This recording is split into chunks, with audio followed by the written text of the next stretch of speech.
Hello viewers, অচিতদার free coaching চ্যানেলে তোমাদের সকলকে স্বাগত জানাই। আজকের এই ভিডিওটিতে তোমরা যারা সবেমাত্র হায়ার সেকেন্ডারি পাস করেছো, কলেজে অ্যাডমিশন নেবে, তোমাদের সেই অ্যাডমিশন প্রসেসটি কেমন হবে, কি কি সাবজেক্ট তোমরা নেবে বা কিভাবে ফর্ম ফিল আপ করবে এবং ফর্ম ফিল আপের সময় কতগুলি সাবজেক্ট তোমরা চয়েস করতে পারবে, কবে থেকে ফর্ম ফিল আপ শুরু হবে, এরকম একাধিক প্রশ্নের উত্তর নিয়ে আলোচনা করবো আজকের এই ভিডিওটিতে। তোমরা যারা সবেমাত্র হায়ার সেকেন্ডারি পাস করে কলেজের ভর্তি হওয়ার জন্য প্রস্তুতি নিচ্ছ, তোমাদের জন্য ভিডিওটি গুরুত্বপূর্ণ। এছাড়া তোমাদের আরেকটি কারণে আজকের এই ভিডিওটি গুরুত্বপূর্ণ, সেটি হচ্ছে আমার এই চ্যানেলটি মানে অচিতদার ফ্রি কোচিং চ্যানেলটির মাধ্যমে তোমরা কলেজে ওঠার পর, কলেজে উঠে তোমরা যে আর্টস গ্রুপে তোমরা যারা পড়াশোনা করবে, বিশেষ করে যারা ইতিহাস অনার্সে পড়বে, তাদের জন্য কিন্তু আমার এই চ্যানেলটি ভীষণ গুরুত্বপূর্ণ একটি চ্যানেল। কারণ এই চ্যানেল থেকে তোমাদের সম্পূর্ণ ফ্রিতে, বিনামূল্যে ফ্রিতে, সম্পূর্ণ ফ্রিতে অনলাইন টিউশন পড়ানো হবে এবং নিয়মিতভাবে একের পর এক ভিডিও ক্লাসের ভিতর দিয়ে, লেকচার ক্লাসের ভিতর দিয়ে, যেভাবে কলেজে বা স্কুলে তোমাদের স্যারেরা পড়ান, কোনো টপিকের উপরে বিস্তারিত আলোচনা ব্যাখ্যার পর তার যে উত্তর, সেই প্রশ্নের উত্তরও পর্যন্ত কিন্তু আমি প্রতিটি প্রশ্নের উত্তর ধরে ধরে তোমাদের সামনে তার উত্তরগুলো নিয়ে আসবো।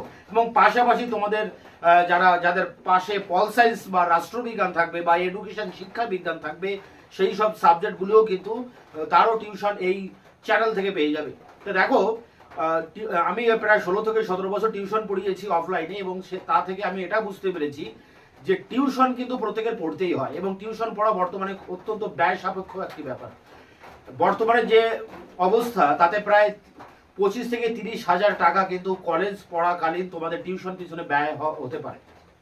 তো এই দিকে লক্ষ্য রেখে আমি নিজের ক্ষুদ্র স্বার্থকে বিসর্জন দিয়ে বৃহত্তর স্বার্থের কথা ভেবে আমি আমার এই অচিতদার ফ্রি কোচিং চ্যানেলের মাধ্যমে সম্পূর্ণ বিনামূল্যে ফ্রিতে নিয়মিত টিউশন পড়ানোর জন্য সবে মাত্র এই 6 মাস হলো আমি আবার এই নতুন চ্যানেলটি লঞ্চ করেছি। এবং ইতিমধ্যে তোমরা অনেকেই আমার চ্যানেলকে সাবস্ক্রাইব করেছো, তার জন্য আমি আন্তরিকভাবে তোমাদেরকে ধন্যবাদ জানাই, তোমাদেরকে পাশে পাওয়ার জন্য। তাই তোমরা যারা এখন কলেজে উঠবে, তোমাদের জন্য এই বিশেষ বার্তা যে তোমরা যদি আমার এই চ্যানেল ফলো করো, তাহলে তোমাদের কিন্তু ইতিহাস অনার্সের পাশাপাশি এডুকেশন এবং পল সায়েন্সের মতো সাবজেক্টগুলি পাশে পড়ার ক্ষেত্রে কোনো চিন্তা থাকবে না। সম্পূর্ণ বিনামূল্যে সমস্ত নোটসপত্র থেকে শুরু করে এবং তার সাজেশন, সিলেবাস নিয়ে আলোচনা, প্রতিটা সেমিস্টার ধরে ধরে সব কিছু কিন্তু পেয়ে যাবে আমার এই চ্যানেল থেকে। তোমরা ইতিমধ্যে আমার চ্যানেলের যে কোনো ভিডিও একটা দেখে নিলেই বুঝতে পারবে যে আমি কোনভাবে, কোন পদ্ধতিতে আমি আমার এই চ্যানেলে পড়াই। এবং পড়ানো বলতে নিয়মিত। দেখো, অন্যান্য চ্যানেলের মতো নয় যে দুটো একটা সাজেশন দিলাম বা দু একটি নোটস দিয়ে দিলাম, লাইন টু লাইন বলে বলে দিয়ে দিলাম, ব্যাস, সেটা কিন্তু নয়। এখানে প্রতিটি প্রশ্ন ধরে ধরে তার ব্যাখ্যা, তার আলোচনা সহ তার উত্তরটি কিন্তু তোমাদের সামনে তুলে ধরা হবে বা হয়। এজন্য আমার এই চ্যানেলটি তোমাদের জন্য ভীষণ গুরুত্বপূর্ণ একটি চ্যানেল হতে চলেছে। তোমরা অবশ্যই সাবস্ক্রাইব করবে, তোমরা যারা কলেজে আর্টসে পড়তে হতে চলেছো, এবং পাশাপাশি তোমরা তোমাদের বন্ধুদের কাছে শেয়ার করবে এবং নিজেদের মতামত কমেন্ট সেকশনে কমেন্ট করে জানাবে। ভিডিওগুলি ভালো লাগলে অবশ্যই একটি লাইক করবে। চলো শুরু করা যাক আজকের আলোচনার মূল বিষয়কে আমরা একবার বোর্ডে দেখে নিই। দেখো, ওয়েস্ট বেঙ্গল, পশ্চিমবঙ্গের কলেজ অ্যাডমিশন, কলেজে যে ভর্তি, সেই ভর্তি 2024 সালে। এখানে প্রশ্ন হচ্ছে নতুন সিলেবাস সিসিএফ, তোমরা যে নতুন সিলেবাসে রান করছো, এই সিলেবাসটির নাম হচ্ছে সিসিএফ। এই সিলেবাসের যে অ্যাডমিশন, সেই অ্যাডমিশনে কবে থেকে ভর্তির ফর্ম ফিল আপ শুরু হবে। দেখো, এর আগের বছরগুলোর দিকে যদি তোমরা তাকাও, যেদিন তোমাদের হায়ার সেকেন্ডারি রেজাল্ট আউট হবে, ঠিক তার পরের দিনই কিন্তু কলেজের নোটিফিকেশন চলে আসে, বা উচ্চ শিক্ষা দপ্তর যে আমাদের পশ্চিমবঙ্গে রয়েছে, কলেজ এবং ইউনিভার্সিটি যেগুলো হ্যান্ডেল করা হয়, উচ্চ শিক্ষা দপ্তর, সেই দপ্তর থেকে কিন্তু ভর্তির বিজ্ঞপ্তি জারি করেন। কিন্তু এখনো পর্যন্ত সেই ভর্তির বিজ্ঞপ্তি তোমাদের রেজাল্ট আউট হওয়ার পরেও কিন্তু প্রকাশিত হয়নি।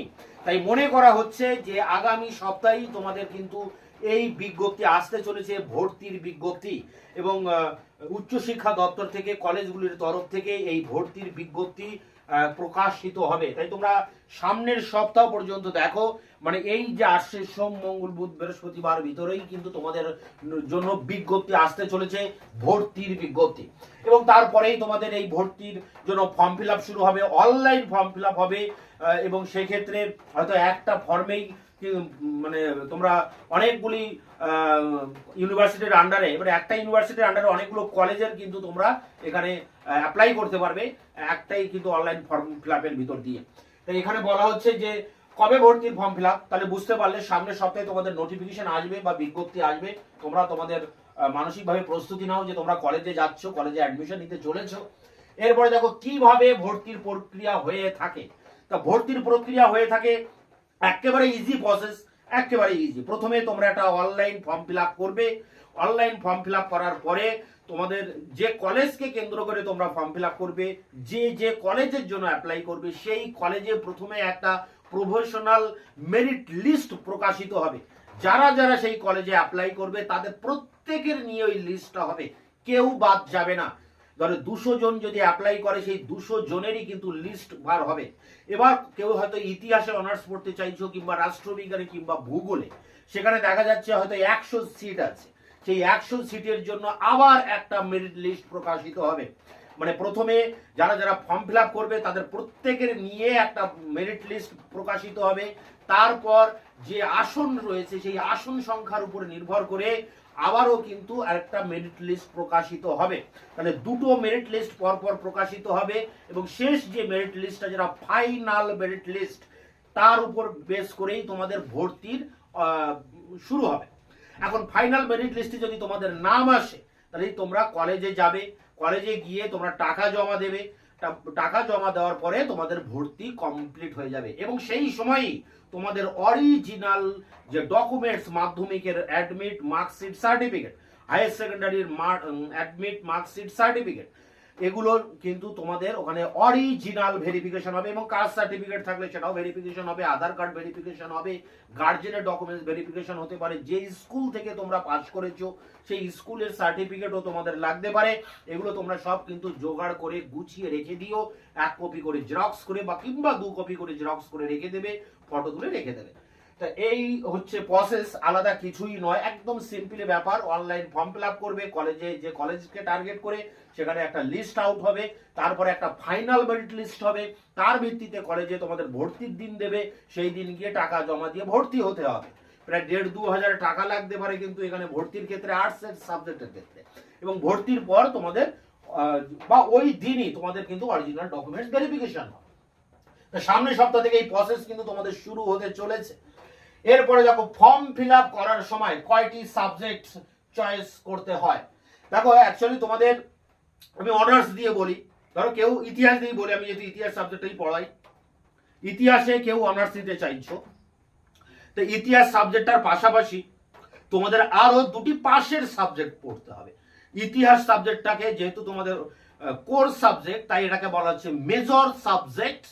আর পাশের 2টি সাবজেক্ট থাকছে, তাকে বলা হচ্ছে মাইনর সাবজেক্ট। তাহলে অনার্সের একটি সাবজেক্ট থাকছে ইতিহাসে, এবং পাশাপাশি পাশের কিন্তু 2টি সাবজেক্ট থাকছে। হয়তো পাশে কেউ রাষ্ট্রবিজ্ঞান আর শিক্ষা বিজ্ঞান নিলেন, তাহলে এই 3টি সাবজেক্ট পড়তে হচ্ছে। ইতিহাসে অনার্স, পাশাপাশি রাষ্ট্রবিজ্ঞান এবং শিক্ষা বিজ্ঞান, এই 2টি পাশে থাকছে। এবং এগুলির সাথে আরো কিন্তু 3টি সাবজেক্ট পড়তে হচ্ছে আইডিসি সাবজেক্ট। আইডিসি সাবজেক্টটা থাকছে প্রথম ইয়ারে তোমাদের ভারতের সংবিধানের উপরে বা স্বাধীনতা সংগ্রামের উপরে, ইতিহাস রিলেটেড একটি সাবজেক্ট আইডিসি, এটা প্রত্যেকেরই পড়তে হবে আইডিসি। এরপরে সিবিএসই।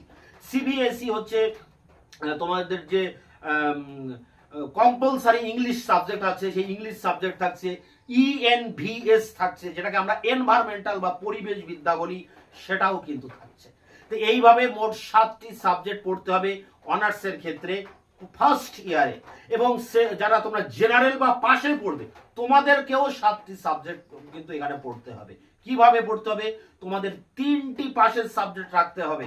একটা মেন সাবজেক্ট থাকবে, আর 2টি থাকবে তার সহায়ক 2টি সাবজেক্ট। একটা পাশের সাবজেক্ট হিসাবে একটা মেজর সাবজেক্ট থাকবে, আর 2টি মাইনর সাবজেক্ট থাকবে। ধর ইতিহাস মেন সাবজেক্ট থাকলো, রাষ্ট্রবিজ্ঞান শিক্ষা বিজ্ঞান তোমাদের মাইনর থাকলো। পাশের ক্ষেত্রে বলছি 3টি সাবজেক্ট নিয়ে পাশের পেপার চয়েস করতে হবে। পাশাপাশি এই আইডিসি, সিভিএসই, ইএনভিএস এগুলো প্রত্যেকের সমান। এগুলো যারা কমার্সে পড়বে, যারা সায়েন্সে পড়বে, যারা আর্টসে পড়বে, প্রত্যেকেরই থাকবে।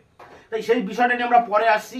এছাড়া তোমাদের এই ভর্তি রিলেটেড প্রতিটা বিষয়ে এরপরে আমি বিস্তারিত আলোচনা করব যখন যেমন নোটিফিকেশন আসবে। আমার এই চ্যানেল থেকে তোমরা সমস্ত খবর পেয়ে যাবে। তার থেকেও বড় বিষয় যেটি হবে যে এই প্রতিটা ইয়ারের প্রত্যেকটা সাবজেক্টের যে সিলেবাস, দেখো সিলেবাস নিয়ে ডিসকাস খুব কম চ্যানেলেই তোমরা পাবে। কিন্তু আমি প্রতিটা সিলেবাস ধরে বিস্তারিত বাংলায় কিন্তু আলোচনা করব, তারপরে তার সাজেশন, তারপরে সাজেশন অনুযায়ী তার কোশ্চেন অ্যান্সার নিয়ে আলোচনা করব। তাই প্রতিটা সাবজেক্টের, এই যে 7টা সাবজেক্ট বলছি, প্রতিটা সেমিস্টারের প্রত্যেকটা সাবজেক্ট ধরে ধরে আমি বিস্তারিত আলোচনা করব। তাই আমার চ্যানেল থেকে তোমরা অনেকটাই উপকার পাবে। যারা আমার চ্যানেলে আছে তারা জানে যে আমি কিন্তু নিয়মিত লেকচার ক্লাসের ভিতর দিয়ে কোশ্চেন অ্যান্সারের নিয়ে আসি তোমাদের সামনে। তাই তোমরা আমার যে প্রিভিয়াস যেসব ভিডিওগুলো রয়েছে তা তোমরা কিন্তু একটু দেখলেই বুঝতে পারবে।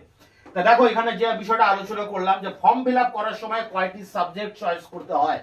যদি দেখা যাচ্ছে কেউ ইতিহাসে অনার্স নিতে চাইছো, তার জন্য অ্যাপ্লাই করবে।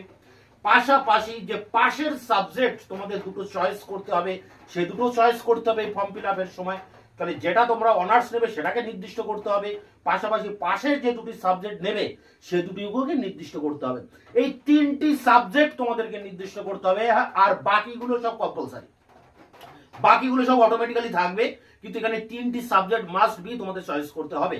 এবার অনেক সময় দেখা যাচ্ছে যে আমি ইতিহাসে অ্যাপ্লাই করলাম, যদি না পাই তাহলে আমি হয়তো রাষ্ট্রবিজ্ঞানে অনার্স পড়বো। তাহলে তোমরা এখানে দুটো অপশন এখানে চয়েস করতে পারবে যে আমাদের ইতিহাসে অনার্স হলো, ফার্স্ট চয়েস ইতিহাস। যদি অনার্স না হয় তাহলে আমি যেন পল সায়েন্স বা রাষ্ট্রবিজ্ঞানে অনার্স পাই, তার জন্য সেকেন্ড সাবজেক্ট হিসেবে এটাকেও তোমরা অ্যাপ্লাই করতে পারবে। আর পাশের সাবজেক্ট তো দুটো তোমাদের অটোমেটিক্যালি অ্যাপ্লাই করতেই হবে। তো এই হচ্ছে সহজ বিষয়, জটিলতা কিছু নেই, একদম সিম্পল ম্যাটার। এবার আমরা যে বিষয়টা আলোচনা করবো যে সাবজেক্ট কি কি রয়েছে, একটু ভালো করে বুঝে নেওয়ার চেষ্টা করো সাবজেক্টটা কি রয়েছে। দেখো অনার্সের ক্ষেত্রে আমি যদি বলি, তা প্রথমে অনার্সের যে সাবজেক্ট, আমি ইতিহাস দিয়ে বোঝানোর চেষ্টা করছি। অনার্সের ধরো ইতিহাস তোমাদের অনার্স, তো ইতিহাসের যে পেপারগুলো থাকবে তাকে আমরা বলি কোর পেপার, বা বলা যায় ডিএসসিসি পেপার। দেখো ডিএসসিসি পেপার, এবং এটা তোমাদের কোর সাবজেক্ট, মেজর সাবজেক্ট। তা এখানে একটা সাবজেক্ট তোমাদের থাকছে ইতিহাস থেকে, মেজর পেপার হিসেবে থাকছে, এবং পাশাপাশি দুটি তোমাদের পাশের পেপার পড়তে হবে, তা সেটা মাইনর পেপার হিসেবে থাকছে। দেখো এখানে মাইনর পেপার হিসেবে দুটো থাকছে।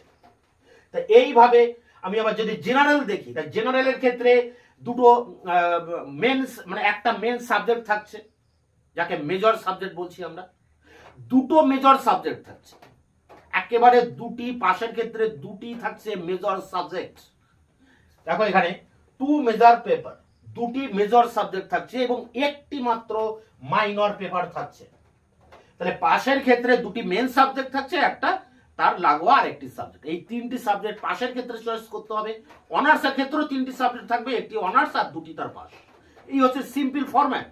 এবং এর সাথে যে বললাম 7টি সাবজেক্ট পড়তে হবে, সেই 7টি সাবজেক্ট কি একবার যদি আমরা শখে দেখে নিই। অনার্সের ক্ষেত্রে তাহলে ডিএসসিসি মানে অনার্সের পেপার, এবং অনার্সের একটা পেপারের পাশাপাশি অনার্সের সাথে সহায়ক, মানে ইতিহাসেরই সহায়ক আরেকটি পেপার এখানে তোমাদের পড়তে হবে, যাকে বলা হয় এসইসি। এটিও কিন্তু ইতিহাসেরই, মানে যে যেটা অনার্স নেবে তারই রিলেটেড এটা। ডিএসসিসি মানে অনার্সের কোর পেপার, এবং তারই আরেকটি পেপার এসইসি। তাহলে এই দুটো পেপার থাকছে অনার্স থেকে। তাহলে দুটি হলো মাইনর পেপার হিসাবে, দুটি থাকছে, দুটি পাশের পেপার বলেছি। তাহলে মাইনর 1 মাইনর 2, তাহলে 2 আর 2 4টে হলো। এরপরে দেখো আইডিসি, এটা প্রত্যেকে থাকছে আইডিসি, তাহলে 5টি হলো। ইএনভিএস যেটা ইংরেজি, যেটা কম্পালসারি, সেটি থাকছে, তাহলে 5 আর 6 হলো। এবং শেষে থাকছে সিভিসি বা ইএনভিএস। ইএনভিএস যেটাকে আমরা মানে সিভিসি পেপার, যেটাকে আমরা বলছি পরিবেশ বিদ্যা। এই 7টা হয়ে গেল। ঠিক একইভাবে আমরা যদি জেনারেলের ক্ষেত্রে দেখি, দেখো এখানেও 7টি পেপার আছে।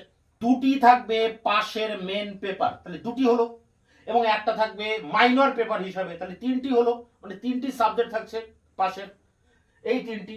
আচ্ছা, তারপরে কি থাকছে, আইডিসি পেপার একটা থাকছে 4টি, এবং তারপরে কি থাকছে ইএনভিএস, তাহলে 5টি, এবং সিভিসি 6টি, এবং একটি হচ্ছে এসিসি পেপার থাকছে। যেমন অনার্সের ক্ষেত্রে দেখো ডিএসসিসির সাথে সাথে একটা এসিসি পেপার ছিল, অনার্সের রিলেটেড একটা পেপার ছিল। ঠিক এখানেও তোমাদের একটা কিন্তু এসিসি পেপার থাকবে। যে এই যে দুটি তোমাদের মেন সাবজেক্ট থাকছে পাশের ক্ষেত্রে, তার মধ্যে 1 নম্বর যেটা থাকছে তার রিলেটেড একটা এসিসি পেপার থাকছে। এই 7টি। তো এগুলো নিয়ে পরবর্তীতে আমি আরো ডিটেলস আলোচনা করব, আরো বিস্তারিত আলোচনা করব, যখন যেমন আসবে সামনে সেইভাবে তোমরা আলোচনা পাবে। এখন তোমাদের টার্গেট থাকবে যে কিভাবে অ্যাডমিশন নেব, কি কি সাবজেক্ট নেব, সেগুলো তোমরা ঠিক করো। কিভাবে কোন সাবজেক্ট নিয়ে পড়লে তোমাদের ভালো হবে সেই সবগুলো তোমরা এখন নির্দিষ্ট করো। কলেজে ভর্তির পরে যখন তোমাদের সামনে সব সিলেবাসের বিষয়টা আসবে, তখন আমি সিলেবাস নিয়ে আলোচনা তোমাদের সামনে নিয়ে আসবো। ততক্ষণে তোমরা চ্যানেলকে সাবস্ক্রাইব করে চ্যানেলের সাথে থাকবে, বন্ধুদের কাছে শেয়ার করবে এবং ভিডিওটি ভালো লাগলে অবশ্যই একটি লাইক করবে।